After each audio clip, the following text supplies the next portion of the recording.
Olá, bom dia, minha gente. Olha só, hoje a gente vai estudar, vai iniciar, né, esse segundo bimestre e vamos começar, né, é, esse segundo bimestre estudando sobre capitalismo e socialismo, né? Então, vamos estudar um pouco sobre capitalismo e socialismo e a eterna batalha da economia, ok? Então, vamos lá. Muito se falou sobre o capitalismo e sobre o socialismo no âmbito da política e também dos ideais. Mas o que é fato é que a grande verdade é que eles realmente se engafiam mesmo no campo da economia, ok? Então vamos lá. O capitalismo, isso aqui na verdade, gente, é no final da aula, eu coloquei nas referências, tá? É, São dois artigos. Na verdade, essa aula é baseada em dois artigos, tá certo? Sobre esse tema. Então, a gente vê que o capitalismo tem suas ideias, suas características básicas. Dentre elas está o fato de que o chamado trabalho morto, certo? Ou seja, o capital em si é mais importante do que o próprio trabalhador, já que tudo é feito com vistas no acúmulo do capital, de recursos e de dinheiro que permitam ao detentor dos meios de produção ter o poder sobre o restante da sociedade. Isso é o capitalismo, né? Já o socialismo não é considerado por muitos como sendo o sistema político e econômico vitorioso em nossa sociedade atual. Muito por conta do fato de que as maiores potências socialistas terem ruído juntamente com o colapso da União Soviética no final dos anos 80 início dos anos 90. Diga-se de passagem, pessoal, justamente quando eu nasci, foi justamente na época da, da de quando o socialismo, né, caiu, de quando a União Soviética caiu. Mas vamos lá, vamos para o que interessa, né? Eu quero que vocês pensem. Então, vamos começar a pensar. Do ponto de vista ideológico, certo? De afinidade. Você é comunista, socialista, capitalista ou liberal? Então, é isso que eu quero que vocês comecem a entender melhor. Então, vamos entender. Vamos ver com alguma calma, certo? Esses termos do último ao primeiro, ou seja, vamos começar pelo liberal. Os liberais levantam a bandeira da liberdade. De fato, o que há de mais importante para todos. Só que em termos econômicos, o liberalismo é um movimento que ganhou expressão, ganhou força na Europa lá no século XVIII e XIX, que fazia sentido, porque ele surgiu em favor da liberdade de negócios e quebra do privilégio de sangue da nobreza. Naquela ocasião, o liberalismo tinha um caráter progressista e de lutar pela expansão da capacidade produtiva. Então, na época, fazia sentido, né, o liberalismo.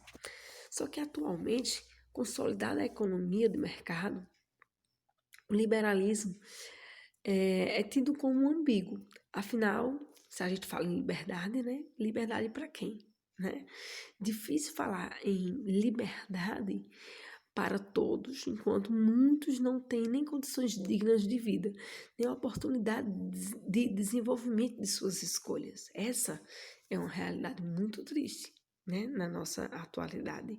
Então, é difícil falar em liberalismo econômico e o liberalismo tratando de liberdades. Como é que a gente vai falar de liberdade se tem gente que não tem liberdade para dizer, hoje eu posso comer determinada coisa ou outra. As pessoas não têm nem, muitas pessoas, infelizmente, não têm nem condições de comer em si, não é nem escolher o que comer, não tem condições de comer. Muitas pessoas mexem no lixo de terceiros procurando o que comer. Então, isso é uma realidade muito triste que faz com que o liberalismo, ele tenha se esvaziado, certo? O sentido, né, do liberalismo lá de quando ele nasceu lutando aí por uma liberdade, certo?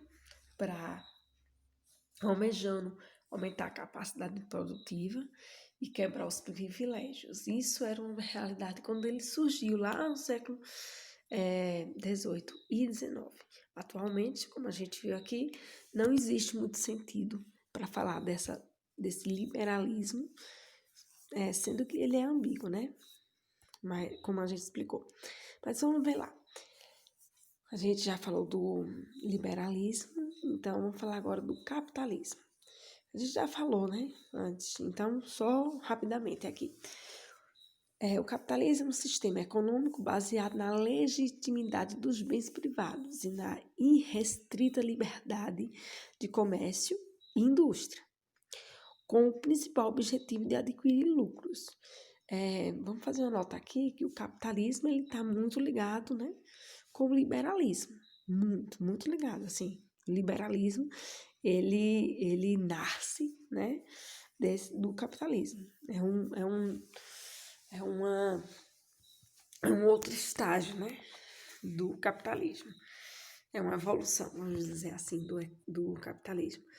Já o socialismo, ele é caracterizado de maneira bem simplista, é caracterizado pela socialização dos meios de produção, ok? E o comunismo, que é o primeiro termo que vem na pergunta, né? Comunismo, ele é demonizado, certo, pela sociedade. Ele é demonizado pela popularmente, né?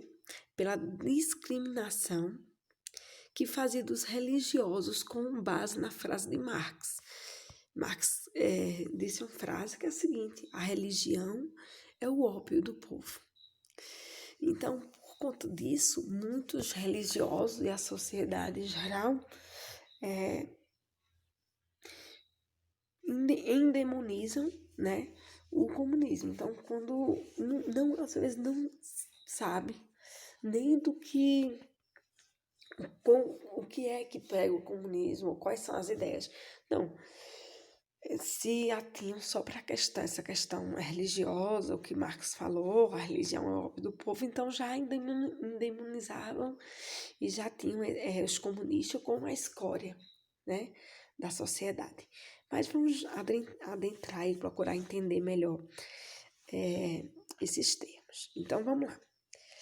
No entanto, alguns religiosos perceberam alguns aspectos do comunismo se comunicando com valores e objetivos da religião que participavam. Com isso, surgiu então a teologia da libertação, que foi muito forte, certo, na Igreja Católica.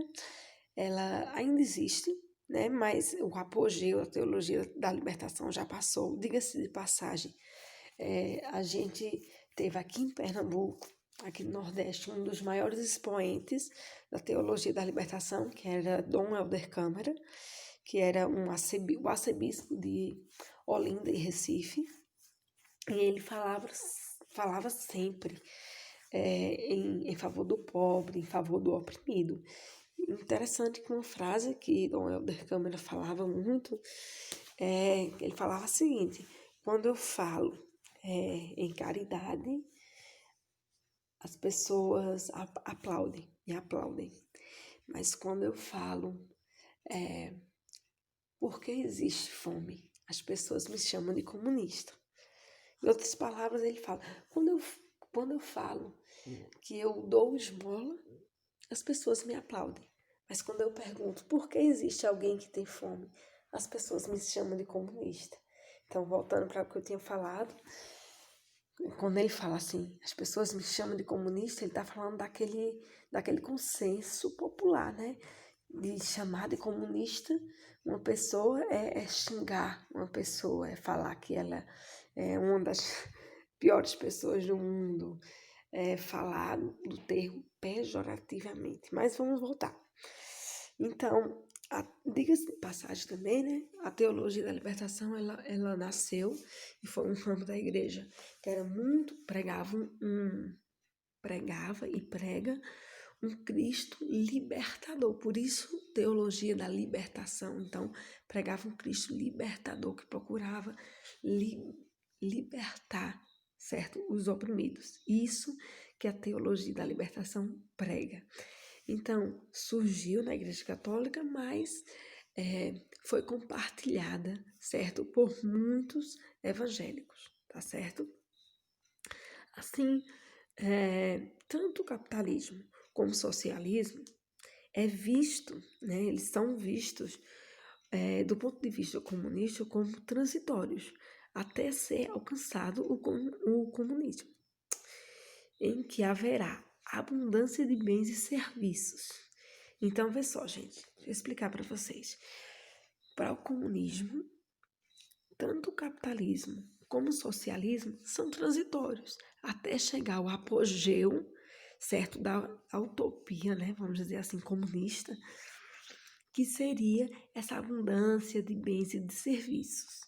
Então, isso também só seria alcançado com o ser humano tendo superado a conduta individualista e competitiva, que prescindiria, então, um Estado controlador, estabelecendo na Terra o paraíso da classe proletária, tá certo?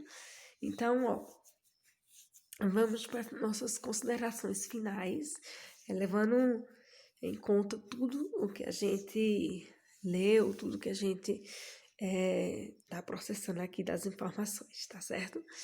Então, portanto, para você definir qual dos dois,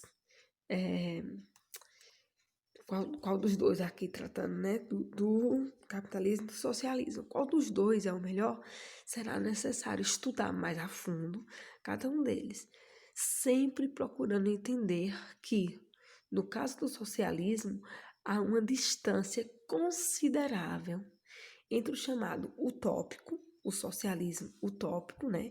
Que aí o socialismo utópico ele é muito mais ligado ao comunismo, a esses ideais comunistas, o ideal do paraíso da classe proletária, e o socialismo científico, certo? Traz três coisas aí. Uma distância considerável entre o chamado socialismo utópico, socialismo científico e o socialismo real, tá certo?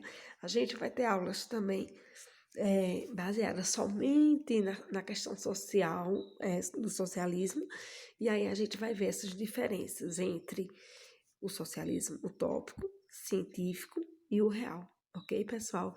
Eu quero agradecer, tá certo? A paciência de vocês, a atenção de vocês. E quero dizer que essa aula, vejam direitinho, vejam com carinho, com calma, e ela vai ser abordada nas próximas atividades, na próxima avaliação diagnóstica, tá certo? Só que a atividade de hoje, né, para vocês fazerem e terem a validação, certo? Da frequência de vocês, não é baseada na aula, é baseada mais na atualidade da gente. Então, vou compartilhar, na verdade, já compartilhei um material de apoio. E em cima desse material de apoio, vocês vão resolver uma questão, vão comentar esse material de apoio, responder a questão e baseado nisso, eu vou fazer a frequência de vocês, tá bom? Fiquem com Deus, um abraço e até a próxima.